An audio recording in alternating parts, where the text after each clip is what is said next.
stabilité longitudinale, elle va être modifiée, elle va bouger lorsqu'on va rentrer ou sortir dans des zones ascendantes-descendantes, d'accord, avec les mouvements d'air.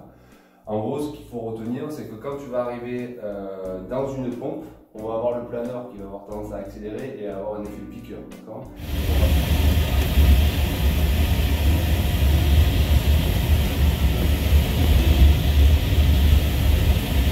Conditions dantesques.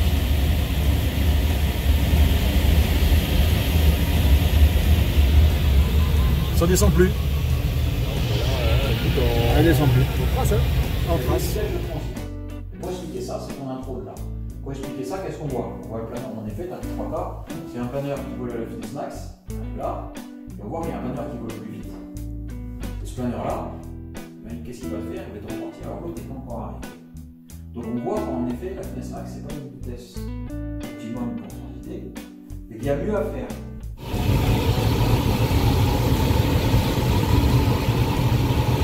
Et j'aurais pas pensé qu'on fasse du vol dauphin.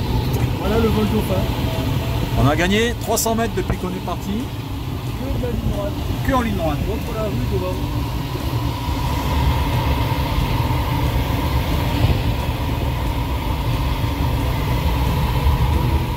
Tu as plus 3 mètres par seconde, sur ta polaire tu feras ta courbe, donc je sais que je vais pouvoir avoir une moyenne par exemple de 110 km/h.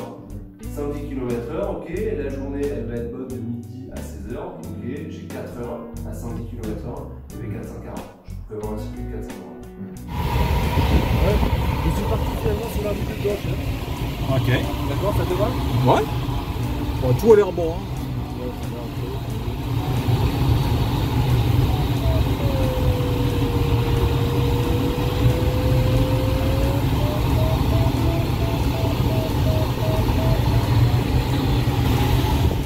Mais ce qui est important, c'est ça qui est très important, c'est de savoir la différence de VZA que tu vas avoir sur ton trajet ici, sur ce trajet-là. Et c'est là où ça devient important, c'est que si c'est juste de 10 degrés, tu vas chercher un nuage qui est à 10 degrés, le pompe qui est à 10 degrés, si c'est la même VZA, c'est pareil. En gros, si elle est mieux matérialisée là, tu peux ouvrir de 10 degrés, il y a vraiment, c'est négligeable la différence. 20 degrés, il faudrait que tu aies une VZA qui soit 10% supérieure. Et en fait, on se rend compte que dès qu'on arrive à 30 degrés d'écart déjà, il te faudrait des VZA de 40%. On s'est pris un beau -5 là pendant 2-3 minutes là. Alors que t'as vu les rues devant dans le plan du Cantal. Bon alors question VCR, ça a pris un coup quand même hein. Mais là on est passé en finesse max. Hein.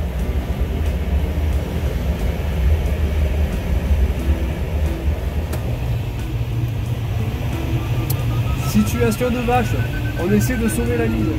Eh Sophie, on pense à toi pour l'instant. Hein. Bon on a fait un vrai point de balle, hein. On est tombé à 13. Toi avec tes histoires de vache Sophie, non mais sans blague. Alors vas-y verre d'eau, je veux entendre. Alors le vent il va être travers droite, on va se poser. L'état il est propre, il est vert, l'herbe sera un peu haute mais il est en bon état. Le relief, on a vu qu'il y avait un relief à l'ouest, c'est pour ça qu'on se posera de l'est vers l'ouest. Ouais. Le dénivelé, écoute, difficile à voir, mais j'ai l'impression qu'il monte vers le relief, vers les forêts. C'est pour ça qu'on gardera ce sens-là. Il monte vers la ferme, on est d'accord? Ouais. Ok, je suis d'accord aussi. Obstacle, il n'y a pas de ligne de tension. J'ai pas vu s'il y avait des véhicules à l'entrée. Moi j'ai pas vu ni véhicule, ni ligne, ni arbre, rien. Donc pour moi il est éligible. Pour moi il est bon. Ok. Pour le temps significatif, d'accord, et les pompes pour nous, en gros là on est sur du 10h UTC, d'accord, donc midi local. On va être en ciel clair sur toute notre partie de départ, d'accord, avec des thermiques pures qui vont pas, voilà, qui montent pas très haut sur la partie est de Montpellier. Alors on n'est toujours pas sorti des ronces. Vallée du Tarn, c'est assez joli. On est du côté de Montbrun là, entre Espagnac et Saint-Énimy. Et Roland travaille toujours. Il a décidé de me faire le verre d'eau toute la journée. Ah, on n'est pas sorti des ronces, ouais. Alors ce qui est intéressant visuellement sur ce terrain là, c'est que ils font de la pente hein, devant, côté du nord. Donc c'est une pente qu'on peut utiliser. Et qui va quand même assez loin. Alors tu vois, c'est intéressant de se retrouver bas ici. Parce que ça permet de voir un peu la configuration quand même du relief. Alors en dessous, une aile volante magnifique.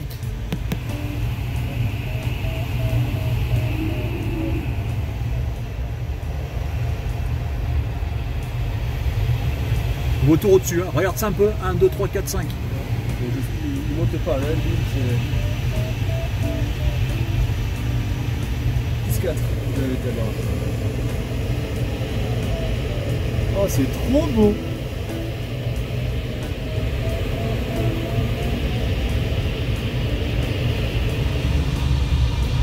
Bon, le retour, c'est nettement moins bon, hein. On ne vole qu'à 120.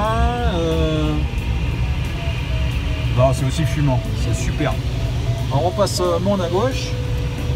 On a passé Marvejols. Et on est toujours collé aux bases. Et en fait, on vole moins vite au retour parce que pour la VCR, on a calé à 0 parce que, comme par hasard, on a du vent de cul. Donc c'est encore meilleur. Donc voilà, c'est génial. Voilà. Et le Vario, je le filme quand même. Voilà. On a plus 2, plus 3 et on voit la 130 quoi. On a fait un virage pour le demi-tour. Allez, bientôt retour à la maison. On est au niveau des 1000 marches. Magnifique vue sur les Gouales.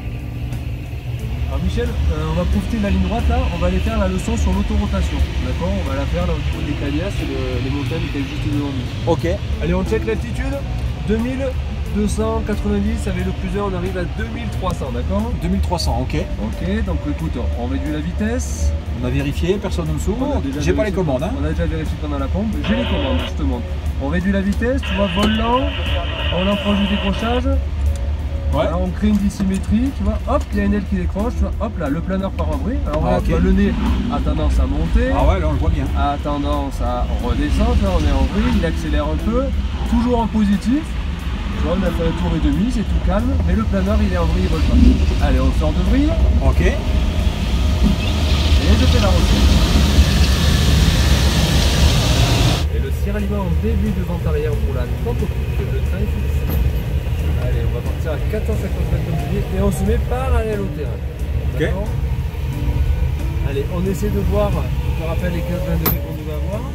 Si j'incline, on est trop haut. Hein. On est trop haut. Donc on va sortir les aérofreins, je te rappelle, on ne s'éloigne pas. D'accord. Donc je sors les aérofreins jusqu'à avoir sensiblement la visu des 15 degrés. Okay. On regarde l'éloignement par rapport à la piste. Et quand on sent qu'on a les 45 degrés, tu vois visuellement ça se voit, 45 degrés c'est la moitié 90. Je vois. On part en base. D'accord.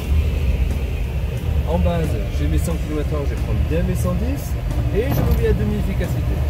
Et je regarde mon plan. On est comment? Pour moi, on est bien. Ouais. On est bien pour l'instant. Donc je ne bouge pas. Ok. Je reste à cette correction. Tu vois, si les aérofreins étaient rentrés, tu vois, là on arriverait à un plan très haut. Là, on corrigerait. En sortant tous les aérofreins, je corrige et je remets à l'efficacité. Je ne bouge plus quand je suis sur le plan. À la VOA. À la VOA. Et on tourne pour s'axer sur la piste. Ok. Hop, on est axé sur notre piste. Et le point d'aboutissement, tu te rappelles où il est? Ouais, c'est la bande noire là, tu m'as dit. Exactement. Donc là, je suis à mi-efficacité. Écoute, le point pour l'instant, il a tendance à passer sous le repère. Bon, je ressors un peu. Je le remets au milieu, je me remets à mi-efficacité, je bouge plus. Plan, axe, vitesse, n'oublie pas. Plan, axe, vitesse. Reçu. Le plan il est bon, l'axe on est pas mal, la vitesse on avait dit 110, on est à 110. On est 110, on est correct. Maintenant je regarde droit devant, d'accord, et je vais assurer mon arrondi. Et là j'effectue l'arrondi. Et ensuite là, c'est la dosée. Ok. Sinon, ben écoutez, moi ma grande satisfaction c'est de voir que cette impulsion qu'on a donnée dans les 60 a se développé. Parce qu'à l'époque on était le plus petit club de la région. Le plus grand club c'était Béziers. C'est eux qui ont fait les premiers vols d'ondes à haute altitude avec de l'oxygène. Ah ouais. Et avant que moi je rentre, ils avaient fait des vols à 7-8 000. Hein. C'est pas Pézenas? Non, Pézenas ça n'existait pas, c'était Béziers. Donc écoutez, moi c'est ma satisfaction, pourvu que ça dure. Mais croyez quand même qu'il y a eu beaucoup de gens qui se sont démenés, et même après nous, il y en a eu beaucoup qui ont mis les choses en ordre, en particulier vis-à-vis de l'aéroclub de l'Hérault, puisqu'à l'époque, on n'était qu'une section de l'aéroclub de l'Hérault, et on ne volait que le dimanche. C'est tout. C'est tout. Donc, et plus une semaine, d'un samedi au dimanche suivant, ce qu'on appelait le stage, ici au Pic. C'était l'Amérique. Mon premier vol ici, C'était donc le 20 juillet 1959. Et dans le stage, j'ai quand même réussi à faire 5 heures de double, ce qui était pas mal quand même, j'étais honoré. Voilà. Bon, donc, à la santé du club d'abord.